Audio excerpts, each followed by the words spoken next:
Hi, everybody. Let's meet our speakers today, who I think you know, but I'm going to formally introduce. Um, Dr. David Contasta is professor of history at Chestnut Hill College. He has also been a Fulbright Scholar to France, a visiting research professor at Cambridge University in England, and a Lindbeck Distinguished Teaching Award recipient. His scholarly interests include um, both local history. He is a well-known expert on Philadelphia history, American history, particularly political history. He is the author of over 20 books on topics that range from Chestnut Hill history to work on Lincoln and Darwin, and most recently, American war history. He is currently writing a book about the US presidency um, entitled American Monarchy. We are eager as well to talk with him about recent presidencies and how they affect us nationally and here in Philadelphia, of course. And also today, Dr. Jeffrey Carroll. He is an assistant professor of political science and the chair of the Center for Data and Society at CHC. His scholarly interests are in political American politics, with special attention to urban affairs, social geography, civic engagement, topics that he publishes on, teaches about, and has been invited to speak about many times. His speaking engagements have most recently focused on race, political culture, campaigns, and elections. So we are very eager to speak with him today about these related issues. He is a graduate of Boston College and holds master's degrees in urban studies and political science from Temple University, and a PhD in political science also from Temple University. And we'll put in the chat Dr. Carroll recently gave a talk at Del Val about voter suppression, which was a topic that came up quite a bit in our first Real Talk. So we'll put the link to that a couple times so that everybody can see it in the chat today. Our guests will each speak and then open up to lots of questions. Dr. Contasta, do you want to begin? Yes, thank you very much, Keely, for that generous introduction.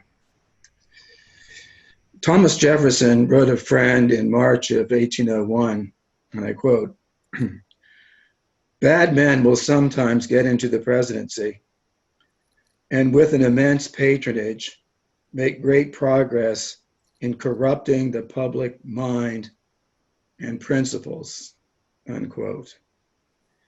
Jefferson was not here in Philadelphia during that hot summer of 1787 when delegates assembled at the Constitutional Convention. He was the American minister to France at that point. But the delegates back here sweltering in Philadelphia were frightened about unleashing a possible future monarchy in this country. And we don't hear that in elementary school or in high school. But if you read Madison's notes and the Federalist Papers, they were concerned that a future president might become some sort of autocrat. They would have used the term monarchy. There had been no chief executive under the Articles of Confederation, which was the first frame of government. And there were many complaints that that government lacked energy, didn't have enough power. And so one of the solutions to put more energy into the government was to create the position of chief executive, which they decided to call President of the United States. And interestingly, although they were fearful of what some future president might do, they gave to him or her, if we have a woman in the White House at some point, and I hope we do, virtually all the powers that once belonged to the King of England. And again, that's not something we learn about. President of the United States is commander-in-chief of the military. The president has the power to negotiate treaties and to take charge of foreign policy. The president has vast appointed powers. The president appoints judges and justices, as we know, cabinet secretaries, ambassadors, and many other individuals in the administration. The president can also veto legislation, and that's not a power that a monarch in England had actually exercised since 1708. So in theory, Queen Elizabeth still has the veto, but she still wouldn't dare use it. So in effect, the President of the United States has a power that even the King of England couldn't dare use at the time. The President can grant pardons and reprieves, and that's absolute. There's no check on the President's pardon power, as we've learned recently. And the delegates also created what we know as a unitary executive. And this comes from the first line of Article 2, which characterizes the presidency. The executive power shall be vested in a president of the United States.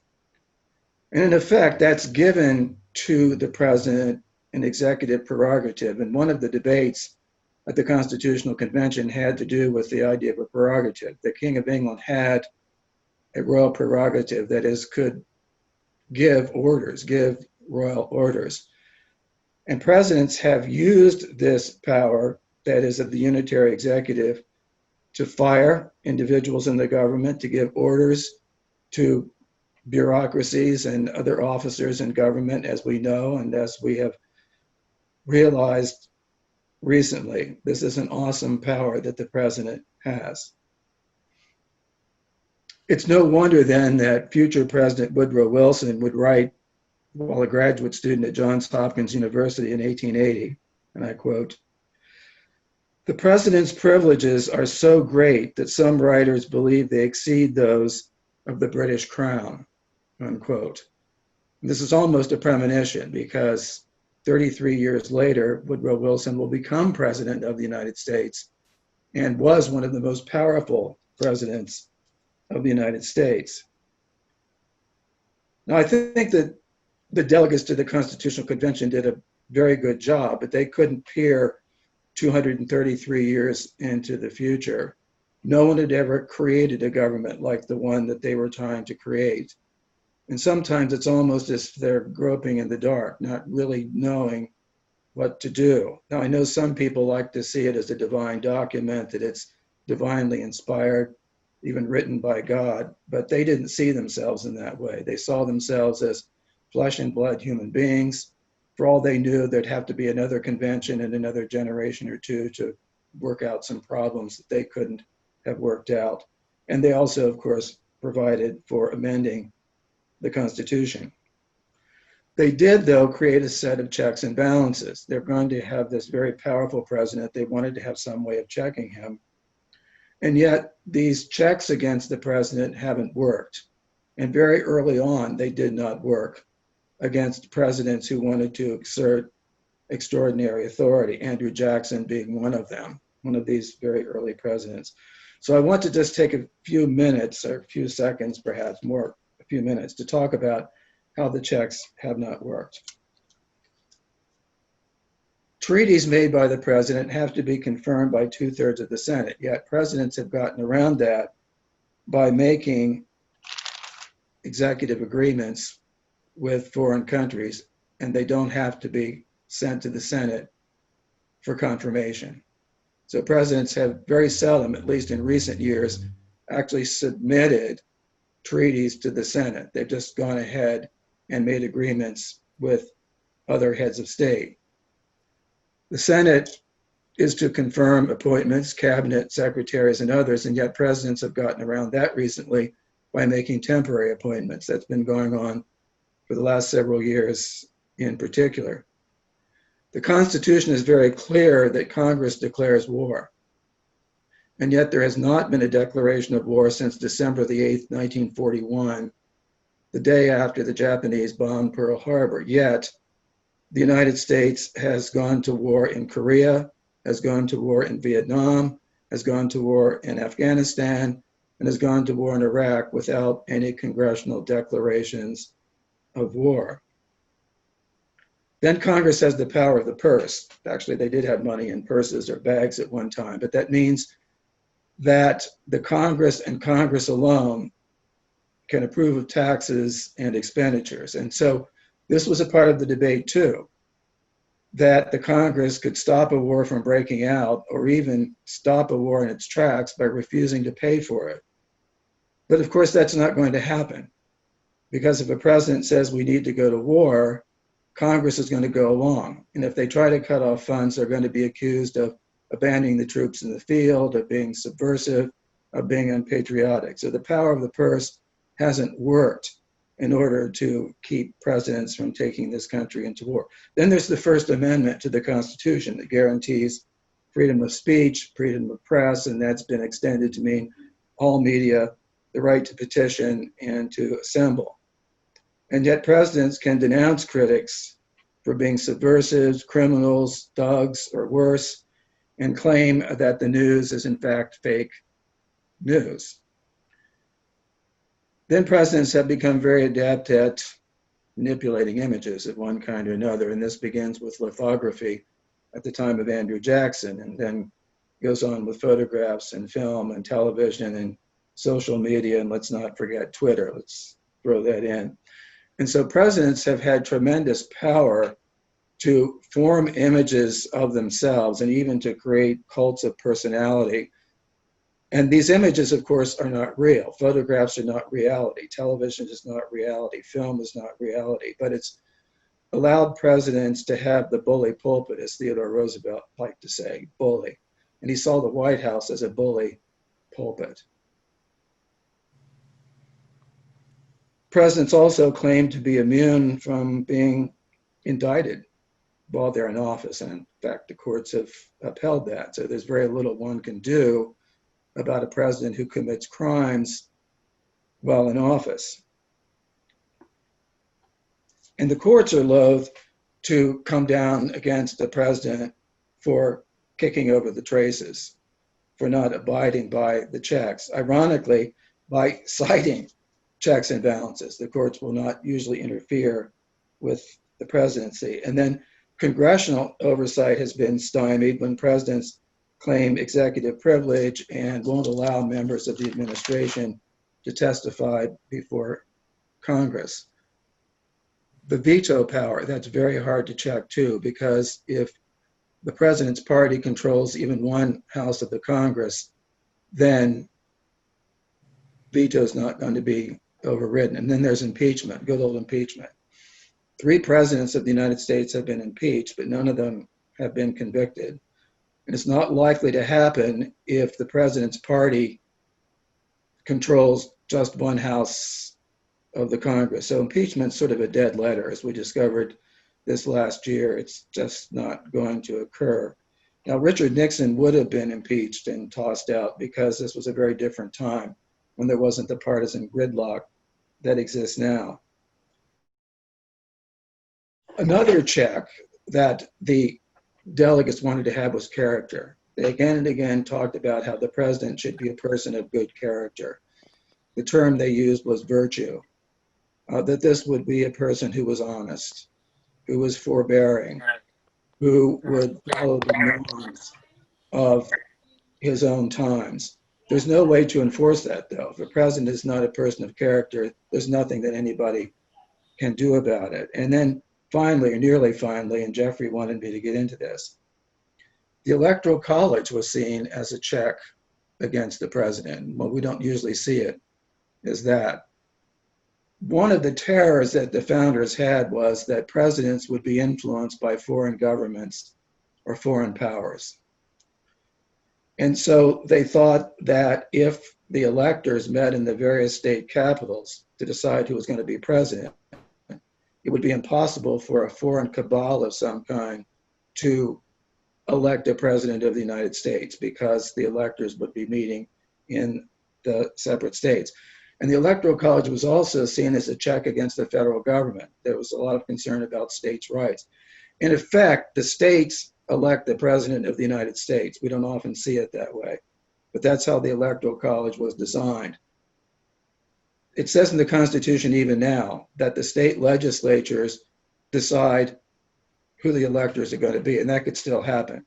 That is, the state legislature even now could decide they're going to take that back, and they're going to decide. Only gradually then did the states decide that the voters would decide who the electors were going to be. And one of the problems, of course, is that we have winner take all. So even if a candidate wins the popular vote by 10 votes, he or she gets all the electoral votes. It would be fair if we had a proportional system. That is, if a candidate won 40% of the popular vote, then he or she would get 40% of the electoral votes. But it's winner take all. Now, I'll just wind this up by giving you a gross example of how undemocratic the Electoral College actually is. The population of California is approximately 70 times that of Wyoming.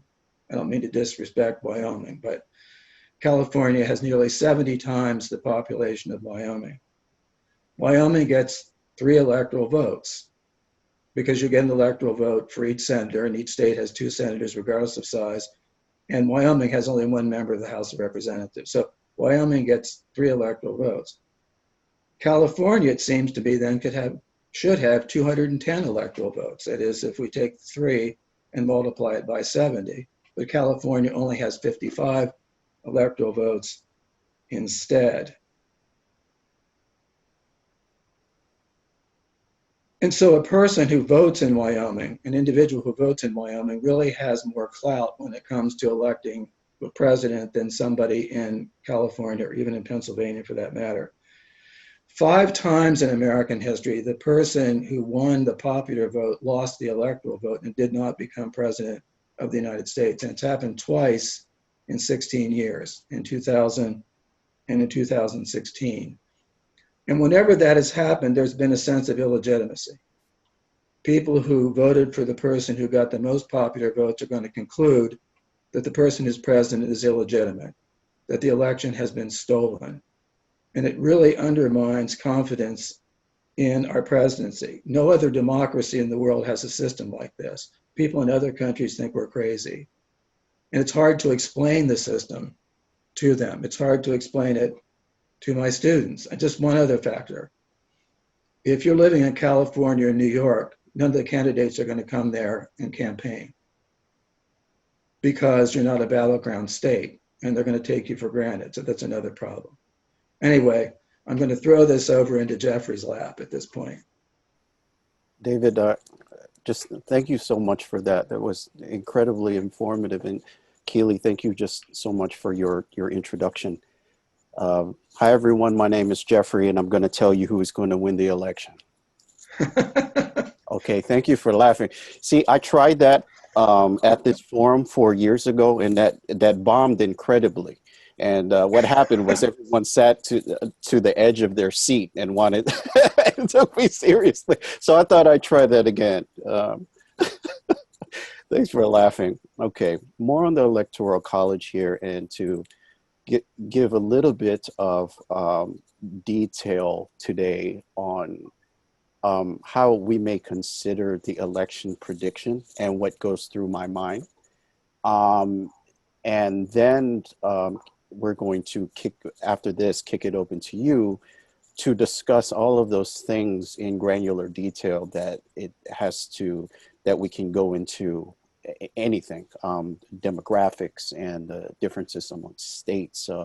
Some of you contacted us before and wanted to speak more about voter suppression, voting in the pandemic, all of these things. We can surely answer, try to shed some light. May not answer your question, but try to shed some light.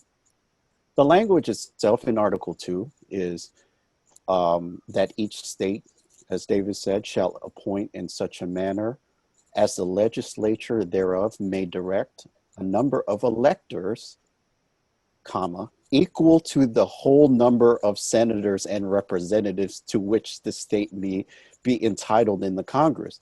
Now, to make this more confusing, the next line is, but no senator or representative or person holding an office, trust or profit under the United States shall be appointed an elector. So have the number of electors be as many as their representatives in the Congress, but it can't be the person that's sitting as in Congress that could be an elector. And then we're going to leave it up to the states.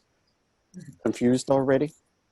Now, at the time, it was really a compromise between a really, really vigorous conversation way back then about whether we should have a national popular vote, right? And the rule of thumb here, as you know, is that generally are the founding parents of our society were just very wary about the public, and then about groups in general, and public will, and so the compromise was between a national popular vote and then voting among the members themselves of Congress. So, well, we couldn't kick it to just have the representatives in Congress elect or appoint the president, which part of conversation, or national vote. So the framers here, they were just concerned. It drilled down to the public having the information that it needs to make a good choice. And then they were really concerned that folks were operating in a really low information environment. Of course, the media then, how would people know who to vote for, right? And what they stand for, right? And so they thought that the compromise was just to leave it up to the states. Okay, so it's this very strange intermediary institution. And today it remains just how it was set up, that today it still remains just so much confusion on just how it works. Here's the number of states and the number of electors that are in each state. And David, thank you for giving the example of Wyoming, because that's exactly the one that I was going to give. So how about I give another one, like Montana, right? Which also has 3 electoral votes. Okay, so this number that's here, now that number, the rule of thumb here is that corresponds to everyone having 2 senators, right? So that's 2. So the baseline is 2. And the number of congressional districts that are in that state, right? So with Pennsylvania, with having 20, our 2 senators plus our 18 congressional districts equals 20 electors. Okay, so I guess you're asking yourself, oh my goodness, Wyoming and the Dakotas have 3. That must mean that the entire state must have 1 congressperson or congressional member, person in the House of Representatives. That's correct. Whereas in Idaho, they have 2 districts. Say, easy enough. Like to think about my home state, very, very populous state of Texas, having 2 senators plus 36. So the rule of thumb also is that it is actually true that the more districts that you would have and the more electoral votes that you would have, right? The more populous the state is. So that is generally true, but what folks tend to get confused is actually the caveat about how that works, which I'll explain in a second. Now, there are 2 states here that actually, David said, have winner take all. So meaning everyone votes in that state, and then whoever comes out on top in that state sends all of those electors to vote in the Electoral College. So if the popular vote is held in the state of California next Tuesday, and all 55 votes will go towards a candidate. Okay. Now, how you can think of the Electoral College then is that we think about this as in terms of having an election on Tuesday. The framers were thinking of this as having, well, then 13, but now 50 different elections, because it's 50 different states. And then the intermediary, the Electoral College, is actually aggregating those. Now, what David was speaking to in terms of proportionality is that there are actually 2 states that don't abide by that rules, meaning whoever wins the state wins the amount of votes in an electoral college, okay? And one of them is Nebraska. So that means there's two, the math is 2 + 3, right? 2 senators, that means they have 3 districts, 3 congressional districts. That means that whoever wins that congressional district, they send that specific elector to the electoral college. So you could have a situation where this is not the case in Nebraska, but you could have one where a Democrat wins one. Well, there actually is the case in Nebraska where Lincoln is. A Democrat may win one of the congressional district, the Democratic candidate, and then 2 of the other ones go to the other party, to the Republican Party. The other state that's like that is Maine. So believe it or not, when we look at what the battleground areas are, one of the congressional districts in Maine is actually a toss-up. The other ones, not so much, but there's a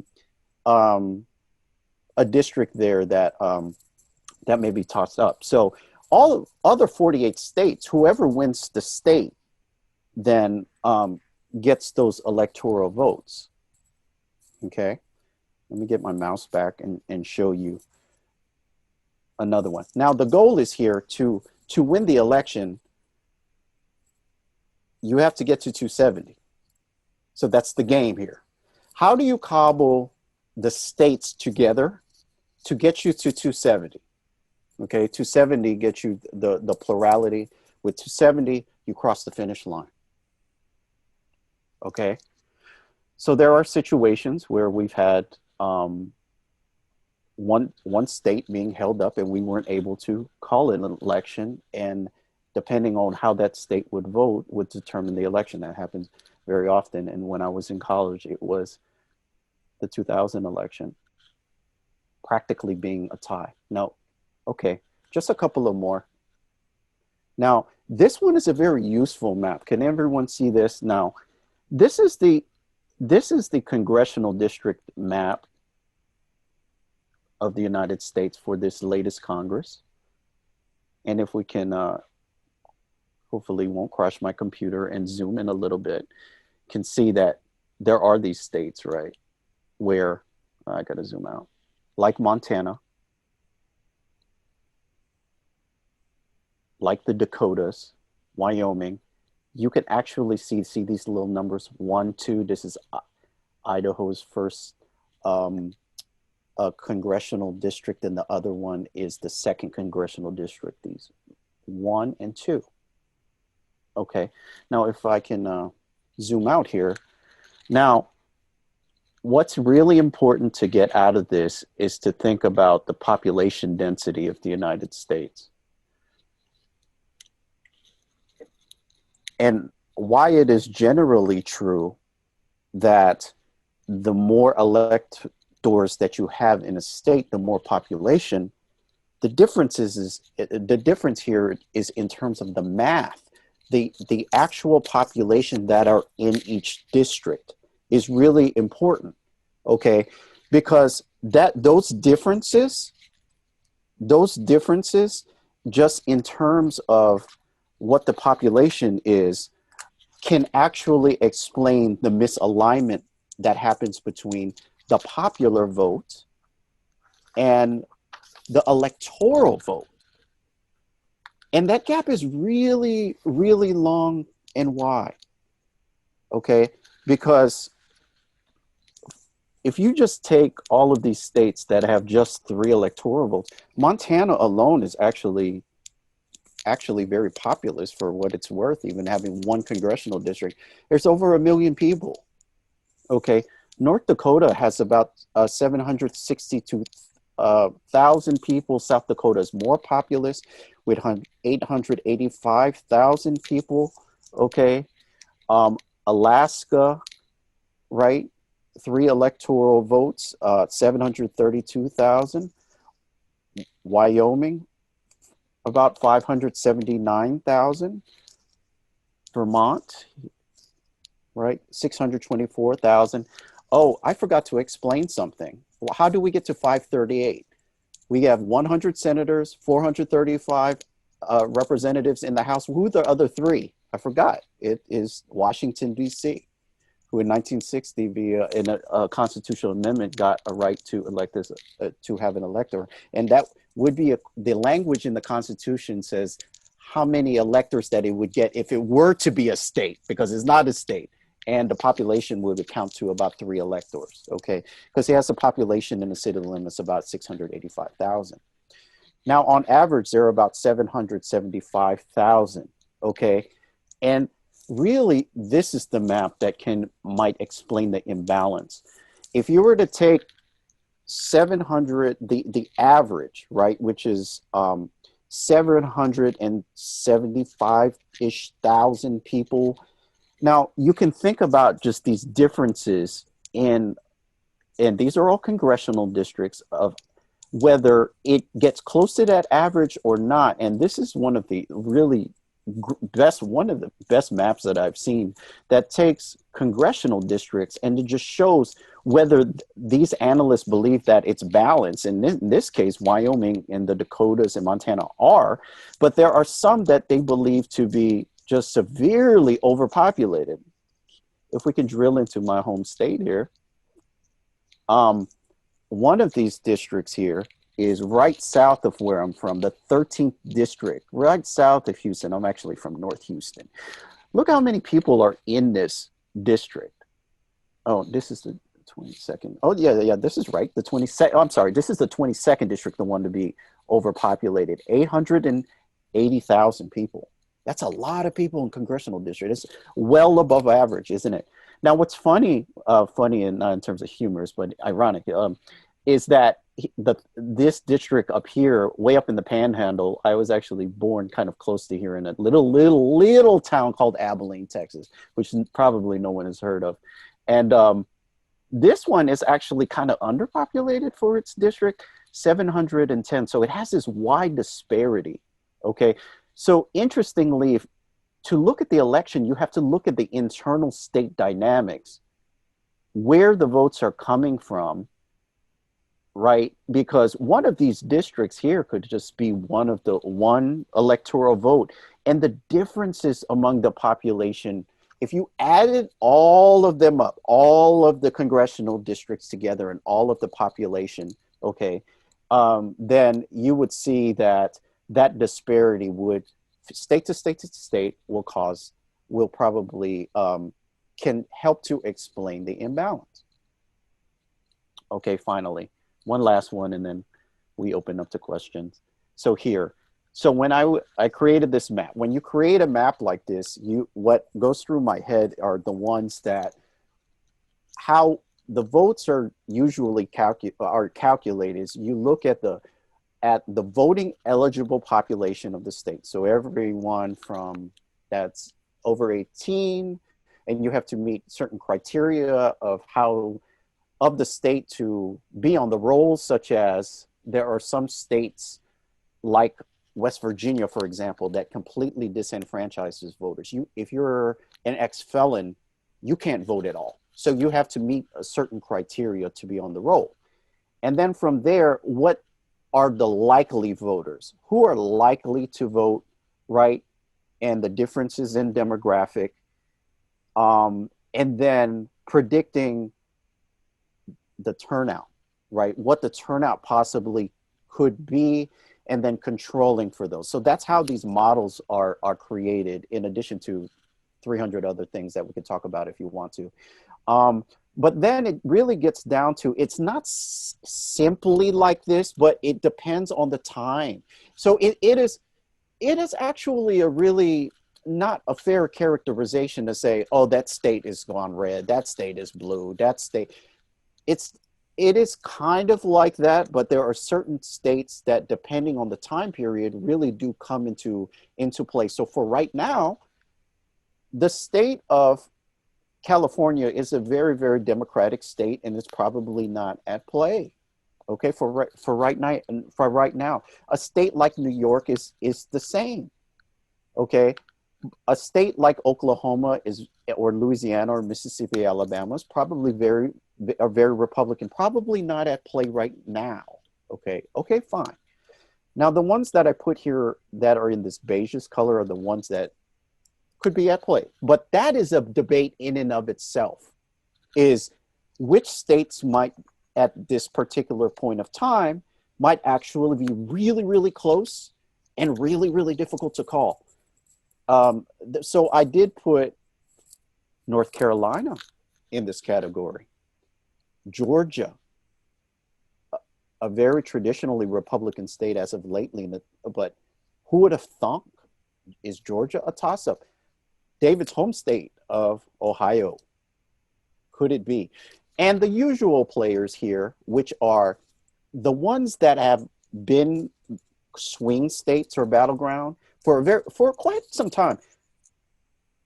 With Michigan, Wisconsin, and Pennsylvania, there's actually an added dynamic that I want to talk about later. Iowa. Now, I'm going to throw some others in here. Arizona, we don't know. Ooh, how about this? How about my own home state?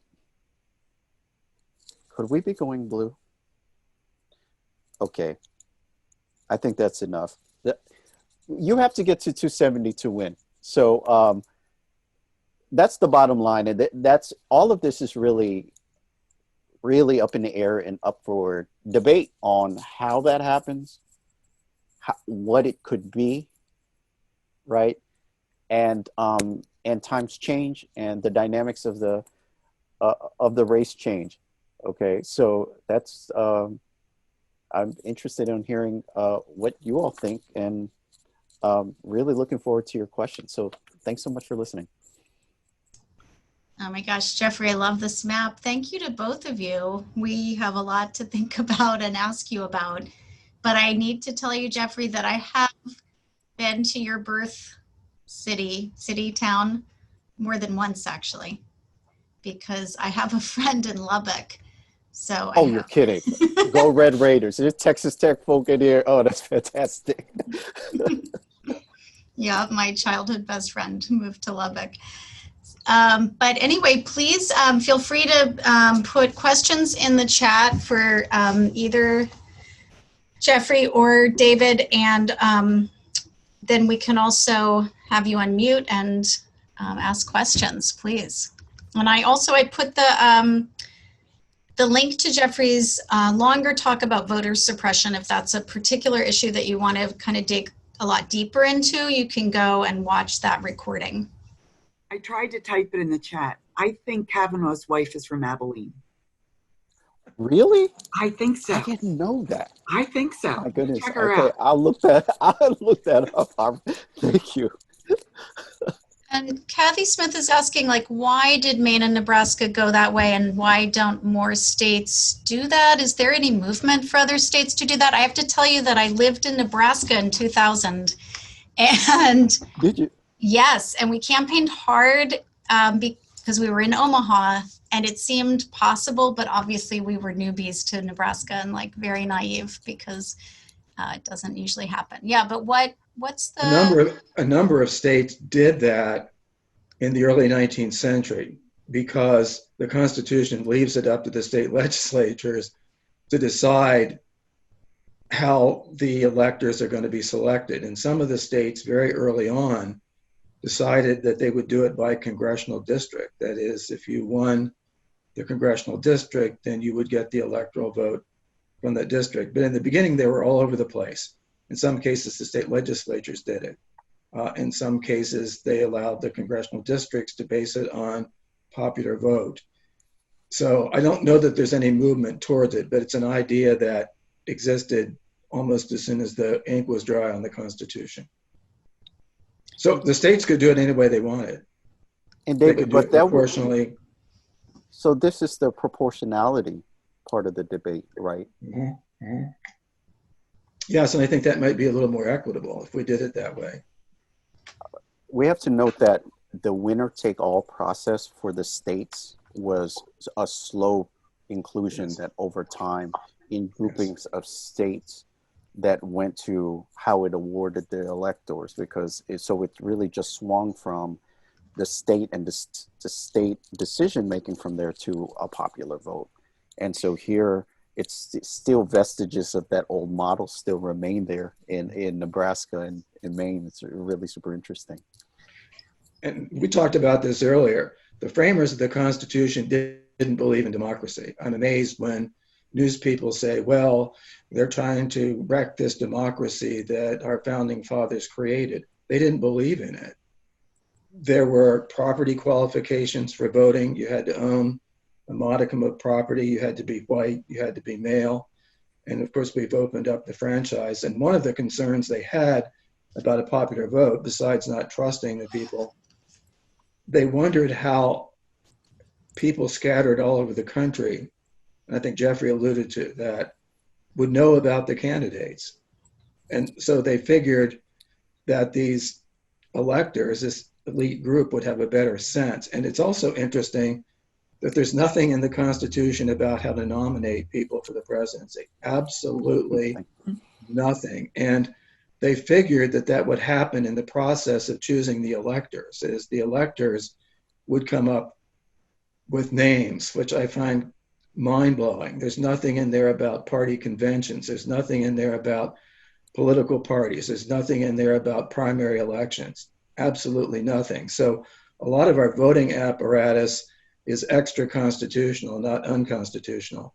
And they had no choice but to allow the states to run the elections. They already been running them in the colonial period and under the Articles of Confederation. And so we still have this system whereby we have 50 states deciding how the elections are going to be held, which adds to the confusion even further. This is not something that other countries do. So it's really a crazy patchwork. Ebony has a question about how electors right now are assigned to be electors. And if you all could talk about that. And then there were some earlier questions about some related things. Jeffrey, you probably know more than I do about that.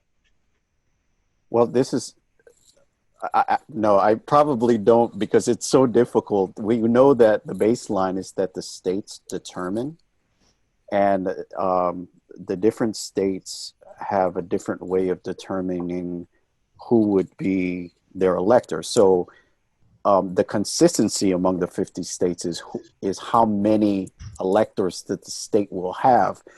But that's a very, very complicated conversation of who they actually assign to be the electors, which is subject to the election laws of each state. I think in many cases, people who've been loyal party members then get selected by the party to be electors, and they're essentially two slates of them. And depending on who wins the popular vote determines which slate of electors are going to get to cast their electoral votes in a given state. A professor of mine who was from Wisconsin got to be a presidential elector, and he said it's because I was a political hack and was always around at party meetings and so forth. They're kind of anonymous people. They're not necessarily people you would know. They're not usually people in public life that we would know. So it's a crazy system. It is. But the protocol, though, I think is set by the Constitution that we do.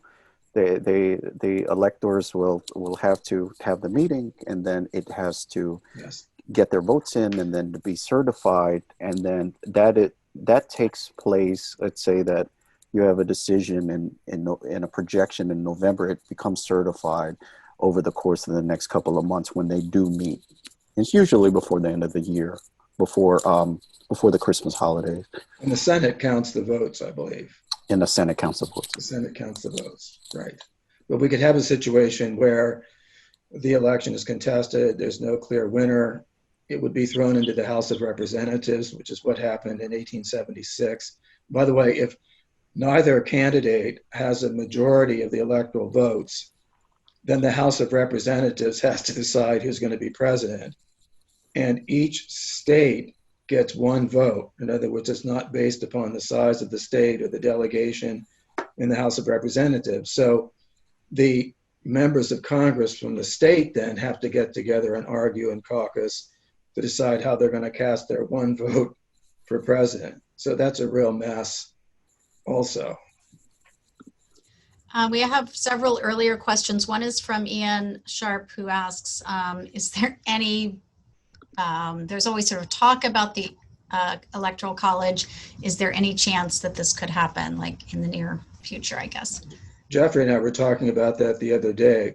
The most recent time that there was almost an amendment was in 1965, and the House of Representatives proposed the amendment by 2/3 vote. That's what has to happen. Both houses have to propose it by 2/3 vote, and then 3/4 of the state legislatures have to ratify it, or they can have special conventions to do it.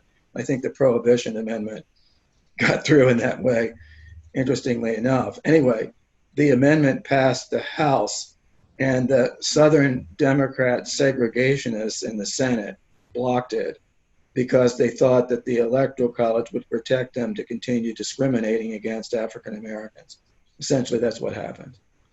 It was so close. I mean, this close, because the election of 1968, and with George Wallace announcing his third-party candidacy, and the public was really saying that he was kind of wanting to throw off, the vote and the dynamics of the Electoral College, and the public at that time was really a salient issue about Electoral College reform. Right then, it was on the floor, and it just got beat back. And you, as you know, if it doesn't happen during those times, there are other things that will happen, and namely Vietnam War, et cetera. You're getting to the 1970s that we had never returned to the conversation. And mind you, there was an alignment between the popular vote, right, and the Electoral College for decades, until 2000, of course. So now we're having this conversation, but the public wants it. But are we in the climate? We're in a climate of really hyper partisanship that, listen, it really does work for some states. What incentives would they have to dismantle it, right? So it's a little bit of that Southern strategy that went on even in 68 that is here now. So if there is more misalignment between those votes, between the Electoral College and the popular vote, I bet you that reform can be back on the table, but the politics of it is really difficult to navigate. Yeah, those red states are not going to go along with it, the small red states. And the last time we had this situation in 1876 and 1888, and that's just over a 12-year period, is because of partisan gridlock. It's because the two parties were very well balanced with each other, and that's what we have now. That's the situation we're in now. Jeffrey, do you want to talk about the workaround, how one could maybe deal with the situation without a constitutional amendment? Sure.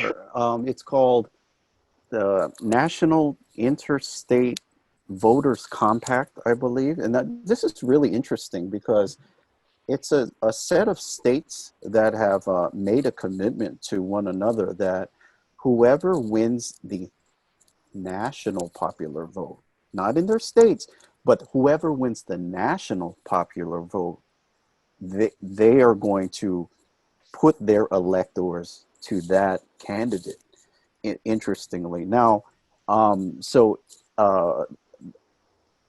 as I understand it, there are 15 states, and I have to look this up. I think that South Carolina is, interestingly, one of those states, a more or less a Republican-heavy state that may have opted into the compact. I think that if you cobble enough of these states together where you add up to 270, for example, that's almost that would be a real good workaround, and pretty democratic, in nature too. But yeah, so I think that it's really gaining energy, and the public seems to really like that kind of proposal. You don't dismantle Electoral College, you just make a commitment, right, that whoever wins the national popular vote would throw their electors to that candidate. I think we need to do something because there's this anger, there's this disgust, there's this sense of being cheated. We don't live in a real democracy. Something has to be done. Beth Moy has a question about Pennsylvania in particular, and she's pointed us to an interesting article in The Atlantic from this summer.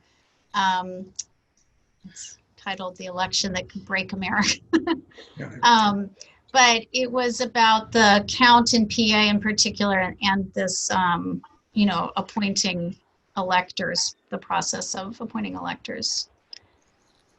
Do either of you want to speak about Pennsylvania in particular? Well, do you want to be a little more specific, Beth, about that article and what it said about Pennsylvania? That would help.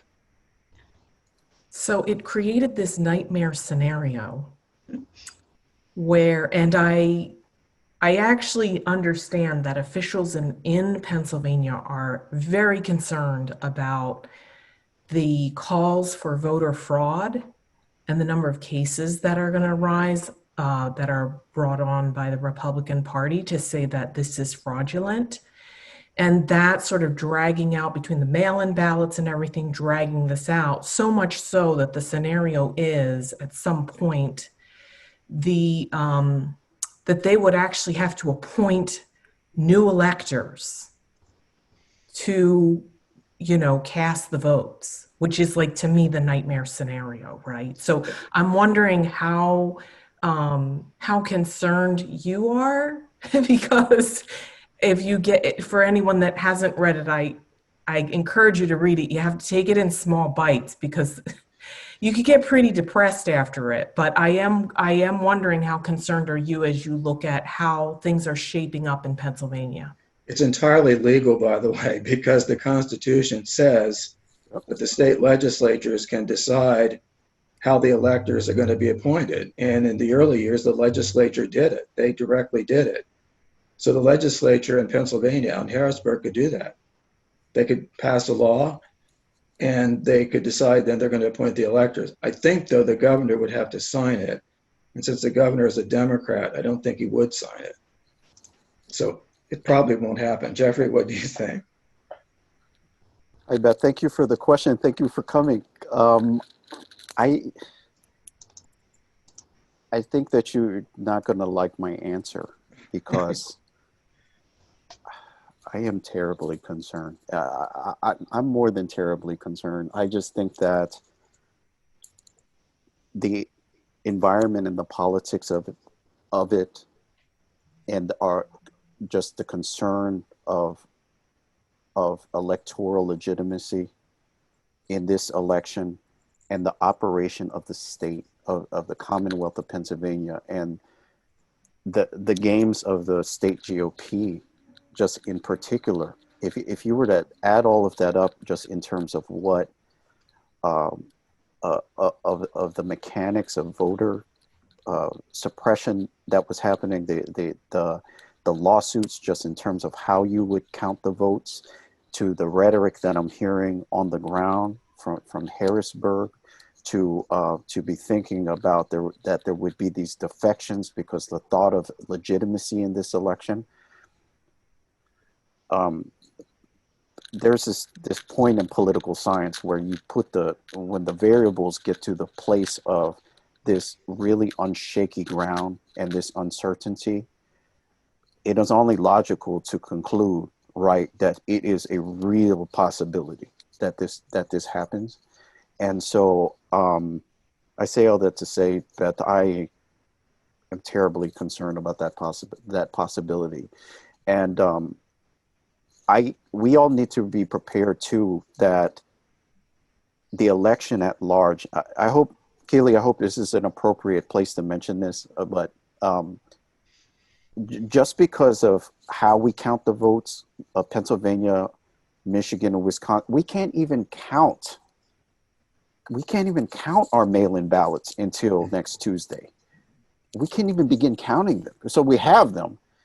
And so with just those 3 states alone, we're entering this environment where the election is not going to be called next Tuesday, unless there is a real big landslide, right?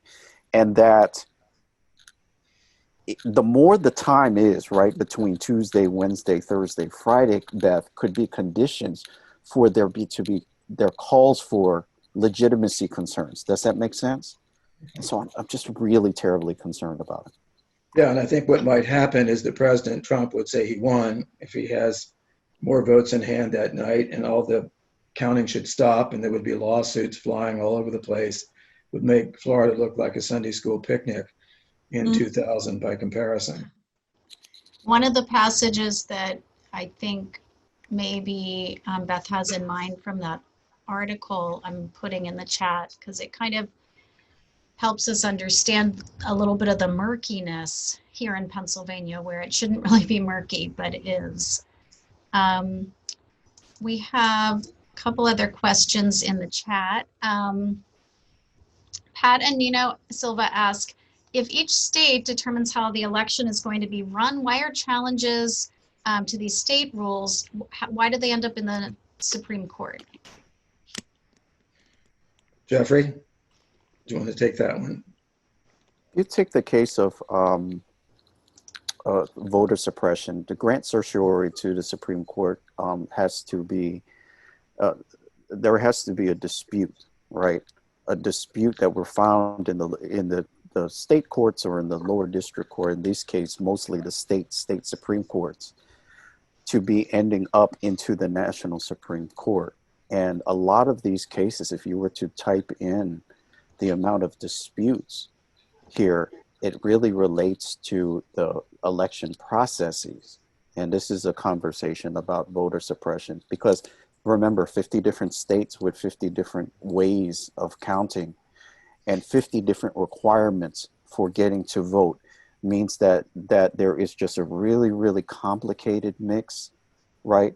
Just in terms of and remember that the National Supreme Court, it means constitutionality of the vote. So if it ends up there, right, that there is a there's a dispute on how the votes counted that crosses that threshold, and it's not a couple, it's in every state right now.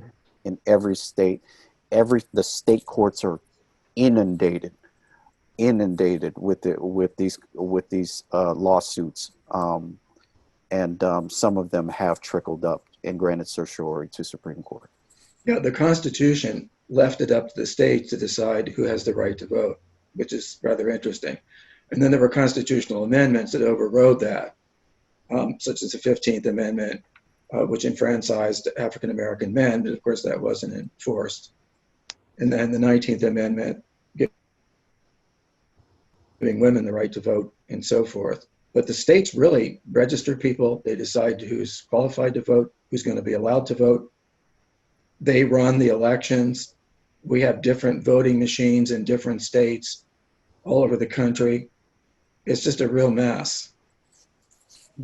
Right. So, for example, of one of those court cases here in Pennsylvania was the length of time in which the ballots were received and we could count them. That there was a lawsuit of whether we had to count them. We can't begin to count them. This gets into the absurdity of it all, right? Because the logic is you count them until you're done, right? You count them until they're all there, count them all, however long it takes. But one of those lawsuits was an attempt to count, of having the requirement to count all on election day. So we needed to grant the Supreme Court had to rule. The Supreme Court had to rule in Pennsylvania to have allowed 3 days of the counting of the ballots, right? So that is just one small example of probably thousands of cases that are like that in this election. And it's voter suppression is what it is, naked voter suppression, which is as old as this country. There is an important question that maybe is a great way to end, from a student who says that, a lot of his, a lot of friends in 2016, or maybe possibly an alum, a lot of friends in 2016 said they weren't going to vote because the system's broken. And as we can see, the system has a lot of breakages in it, or has a lot of problems. And so given a system that is imperfect, The question is, can you speak to reasons why people might choose not to vote and reasons for them to vote? I guess it's the old adage of don't let the perfect be the enemy of the good. And so I think we have a chance this time around, maybe, to elect someone else as president to change the Congress and so forth. And perhaps some reforms can be made. Jeffrey and I are already planning what we're going to do in the spring as a discussion. And my concern, of course, is that presidents are out of control. And it isn't just the present president. This has been going on for a long time. It extends well back into the early years of the Republic. And I think we need some legislative change, some constitutional amendment changes. That's why I'm calling my new book American Monarchy, because it's essentially what we have. It's not just Donald Trump. It's a whole series of presidents. And yet there's a kind of a dilemma here, because presidential power is like fire. Fire can heat your home, but it can also burn it down. And so you can argue we need powerful presidents to bring about reforms, but then presidents can abuse power now, and there's not very much that anybody can do about it. The president breaks the law, the president can't be arrested. The president can't be hauled before Congress and questioned. Members of the administration can't be questioned. Presidents aren't going to be impeached for all the reasons that I just mentioned. And this has to change. And I think we have a chance maybe to bring about some reforms. And Jeffrey and I are going to talk about that in the spring, right, Jeffrey? Right. I would understand why young people and the youth are very skeptical of the political process, and this idea of political efficacy, how much we can affect change through the political process, is one of struggle that ebbs and flows, right? And that the beauty of our system is that we can choose to opt out of our system if we wish. So that means that we don't have to vote. Now, that isn't particularly the case this year.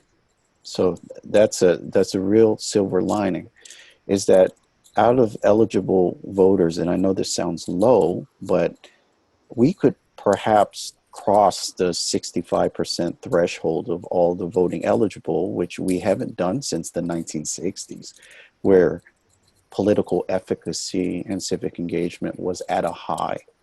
And we need to think about ways, the reasons why there's an uptick in, because it's not just because of the president, right? But the dynamics of many things in our political system, particularly those that affect young people, and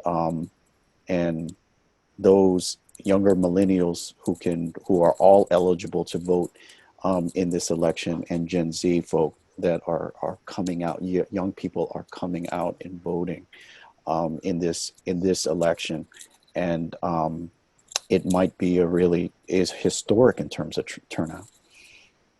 I might say that we've been here before, and this might give a little bit of hope. If you go back 120 or 30 years ago, the electoral process was hideously corrupt. They were voting the graveyard in Philadelphia. In other words, they were taking the names from dead people and voting them. There were no secret ballots. You had to vote in public, and the ward leader or the precinct captain would be standing over you to make sure that you voted for the party, whichever it happened to be. And if you didn't, you could forget about getting a job, or if your kid got in trouble with the cops, they weren't going to fix it. So we got secret ballots. We put reforms in to stop this kind of abuse and corruption. So I think we're due for another set of reforms. And I think that's why this is the most important election of our lifetimes. Thank you so much. Thank you both. And we eagerly await next week, all of us. And the Political Science Club has a contest, right, Jeffrey? A contest to predict the election that's been sent out over email. And thank you all so much for coming today. Take care. Thank you so much, everyone. Yes. Have a good day. Thanks, everybody. Bye-bye. It's good to see you all. Thank you.